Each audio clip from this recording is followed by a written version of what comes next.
Usap-usapan online ang paghablot na ito ng isang gwardya sa mga panindang sampagita ng isang babae sa harap ng isang mall.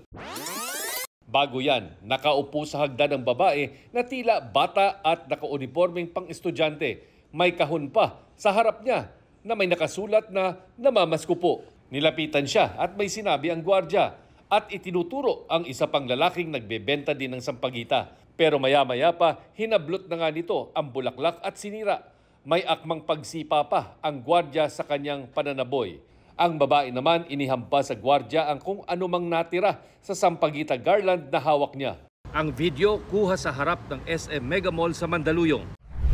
Wala ng mga sampagita vendor pero di bababa sa 4 na gwardya ang nagbabantay sa labas. Hindi na rin naghintay ng reklamo ang PNP Civil Security Group na nangangasiwa sa mga security agency para maglunsad ng sariling investigasyon.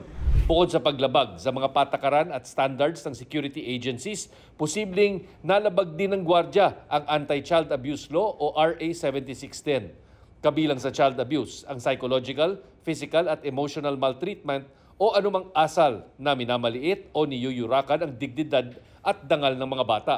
At sakaling hindi na ito menor de edad, gaya ng espekulasyon sa ilang online post, may mali pa rin umano ang gwardya. Meron po tayong possible na violation ng Private Security Professionals Creed, violation ng Code of Ethical Standard.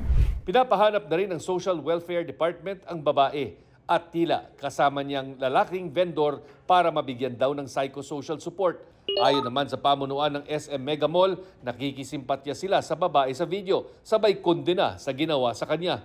Bukod sa pinaiimbestigahan na ang insidente sa ahensya ng gwardya, sinibak na rin ito at hindi na pagtatrabahuhin sa anumang branch ng mall chain.